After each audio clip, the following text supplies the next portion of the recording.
déroule comme à la télé. Donc, comme vous le savez, la Champions League et les Coupes d'Europe en général évoluent. Donc, nous, on essaye de s'adapter. Je me rappelle notamment de la formule match à domicile extérieur qui existait, qui n'existe plus. Voilà. Donc, c'est un petit peu dans cette idée-là qu'on essaie d'avancer. Donc là, on va vous présenter l'édition 2024. Donc, déjà, les clubs participants. Donc là, c'est à l'instant T. À ce jour, les clubs inscrits au niveau des phases qualificatives. Donc on est normalement, on table à peu près sur 12 clubs sur le national, 12 clubs en Ile-de-France et une trentaine en Bretagne. Donc on est à peu près dans un bon rythme. Sur le national, on est principalement cette année, autant l'année dernière, on avait quelques clubs, on avait l'AS Montferrand, Cavigal, Nice, etc. Là, on est principalement sur du 44 et de la Normandie. Tu l'expliques comment ça s'explique pas, c'est pas une source infuse. Non, après je peux comprendre que des clubs faire beaucoup de kilomètres sur une seule journée, parce que le qualif c'est juste une journée, et il n'y a qu'une place, c'est-à-dire il n'y a que le vainqueur, c'est même pas le finaliste, c'est d'ailleurs ça fera partie, on verra tout à l'heure des évolutions, mais c'est vrai qu'une place pour 12, sur la qualif Bretagne il n'y a que les 2 finalistes sur 30 qui passent, donc voilà, c'est toujours un petit peu la difficulté pour ces clubs-là, mais c'est variable et tous les ans à peu près, voilà, on tourne à 12 sur National et Île-de-France et on a une trentaine sur Bretagne. On est sur un beau rythme, mais à chaque fois, on a remarqué ça, ce que je disais tout à l'heure. Dès qu'on annonce en fait un nouveau club pro sur nos réseaux sociaux, dans les 2-3 jours qui suivent, Maxime peut vous dire, on a des appels de clubs qui veulent s'inscrire, et donc là, on a annoncé que même pas 10% des clubs participants, donc on sait dans les jours qui vont venir qu'on en aura davantage. Donc ça c'est pour les qualifs. Donc pour le tournoi principal, on vous le présente en exclusivité. Donc on a beaucoup de clubs qu'on connaît déjà. Donc en club étranger, Manchester City, la Juventus, le FC Porto, Anderlecht. Donc c'était leur première édition l'année dernière et l'européenne. Le FC Strikers des États-Unis et le petit nouveau, le PSV Eindhoven, qui nous vient des Pays-Bas. Sur les clubs professionnels français, ils sont tous déjà venus. Ils étaient tous là l'année dernière. Il y a juste Toulouse qui est venu sur 1 ou 2 éditions, mais ça faisait quelques années qu'ils n'étaient pas revenus. Et donc qui reviennent. Sinon, le plateau est classique, hein, Marseille, Lyon, Monaco, Lille, etc. Les clubs partenaires tournois. Donc là, c'est des échanges que l'on fait. C'est-à-dire que ça permet en fait aux jeunes de Guy Primessac d'aller participer à un tournoi national ou international. Donc avec Saint-Brice, on est en partenariat sur la catégorie U11, avec Vannes sur la catégorie U12, avec le groupe Rive de l'Élande, groupement jeune Rive de l'Élande, c'est le tournoi international de Thirinon, dans le Finistère. Et le nouveau partenariat cette année, c'est avec le groupement jeune Pays Malouin sur un tournoi U9. Donc ils viennent chez nous et ça peut permettre à nous U9 d'aller faire leur tournoi national également. Et les partenaires hébergement, c'est ceux qui nous filent un coup de main pour les familles d'accueil. La TA Castambert, le FC Pays d'Anast et la Jeanne d'Arc de Capiel. Donc voilà, alors notre nouveau concept 2024, comme vous le voyez, on avait la Champions League, on avait l'Europa League et on a ramené la Conference League.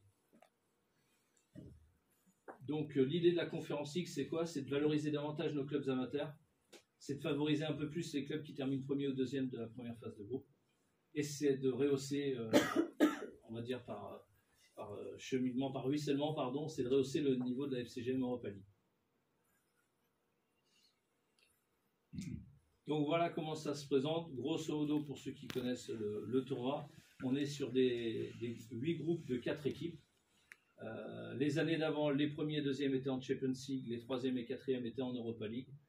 Et bien cette année, en fait, les premiers et deuxièmes restent en Champions League, le troisième est en Europa League et le quatrième est en Conference League. Alors le constat qu'on a fait, c'est que lorsqu'on avait notre troisième et notre quatrième de chaque groupe en Europa League, sur les 5 dernières années, le quatrième se faisait toujours éliminer en 8e.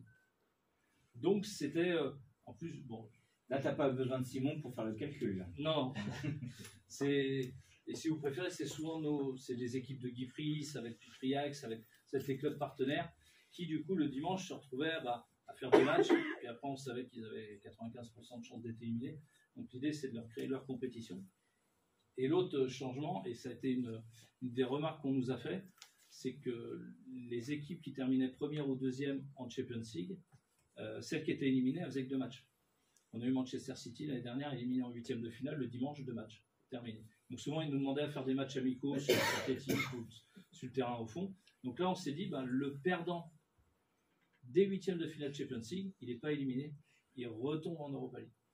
Ce qui fait que ça permet de rehausser le niveau de l'Europa League. Ce qui se faisait déjà en fait dans l'occupation des terrains, ça ne change pas fondamentalement quelque chose, puisque en fait de temps en temps vous utilisez ces autres terrains pour faire des matchs amicaux. Donc là, au lieu que ce soit amical, ça rentre dans une. Voilà, ça va rentrer dans le cadre, et puis il y a des matchs de classement aussi pour que tout le monde ait un peu plus de matchs. Mais par contre, ça va nous demander quand même d'aménager sur la journée du dimanche uniquement, pour l'instant, 2 terrains du tournoi sur le terrain synthétique côté piscine, ce qui va nous faire monter à 6 terrains le dimanche pour pouvoir absorber tous ces matchs. Okay.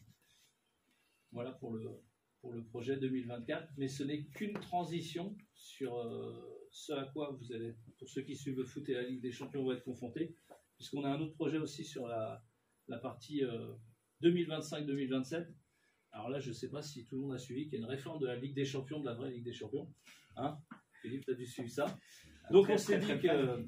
Donc là, ce que je vous présente là, en gros, l'idée, c'est ce qu'on va présenter aux clubs pro qui vont venir au mois de juin pour l'appliquer en 2025. Donc tu utiliserais l'édition 2024 pour informer les clubs pro du concept 2025, 2026, 2027. Sachant et s'ils disent non dans ce que tu vas nous présenter, on avisera. Okay. Mais l'idée, c'est de leur présenter en fait ce qu'ils vont voir à la télé, puisqu'à partir de 2025, il y a la vraie réforme de la Ligue des Champions. Donc on a eu les infos et on a essayé de s'adapter à ça. Alors on va rentrer dans le vif du sujet. C'est parti. Donc en gros pour nous, on est à 32 clubs participants, on voudrait monter à 40. 6 clubs étrangers passer à 8, 12 clubs pro français passer à 14, 4 clubs sur les qualifs, on voudrait passer à 6, et augmenter également le nombre de clubs partenaires, voire même parce qu'on a le nombre de licenciés au club au FCGM qui augmente, et on passera peut-être à 3 équipes du club pour éviter que les coachs aient des choix à faire pour le tournoi principal.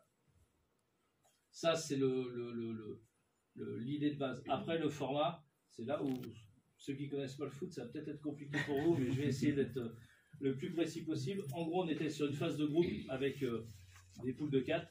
Et le nouveau concept de la vraie Ligue des Champions, c'est qu'il n'y a plus qu'une seule ligue. Il n'y a plus de groupe. Toutes les équipes sont dans un seul classement.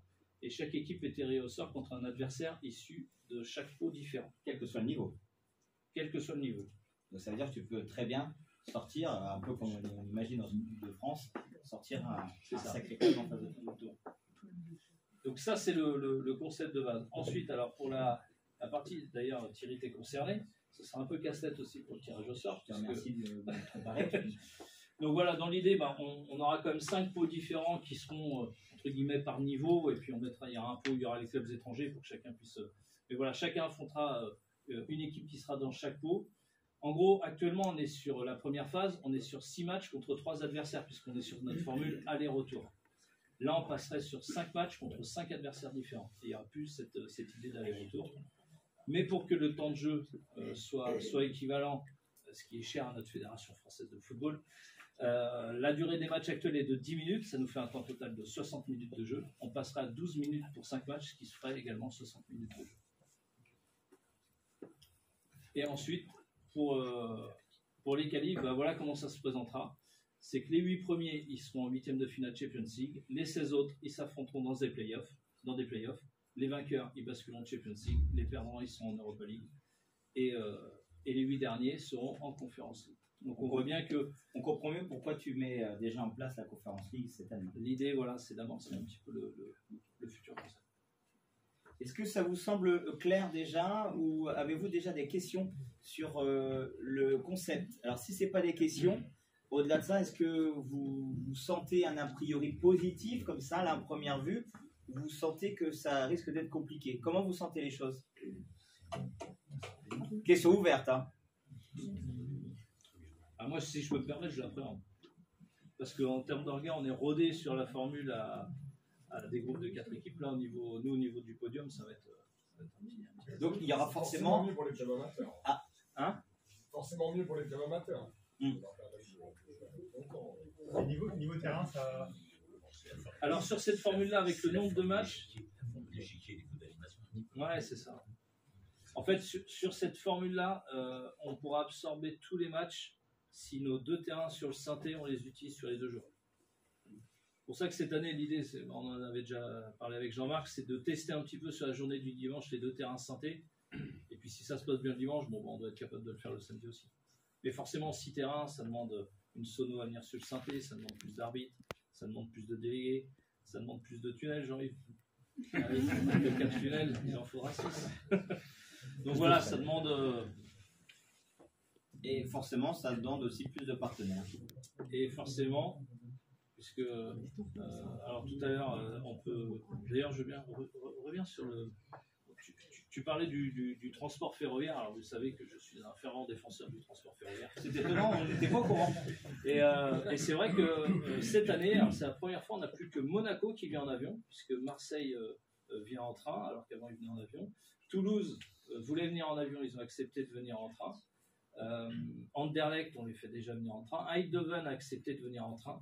On a tenté de faire descendre Manchester à Londres et qu'ils viennent en train. Bon, ils n'ont pas accepté. Mais on aspire vraiment à faire... et les Américains, tu les fais... Non, alors Parce que là, attends, tu m'as dit, il y a quelqu'un qui part en avion, là. Comment tu fais venir les Américains ici? Non, mais en tout cas, avant, on avait beaucoup de clubs français qui venaient en avion, et là, maintenant, on n'a plus que Monaco, parce qu'en train, c'est trop éloigné. Mais voilà, on essaye on aspire à ça. Voilà.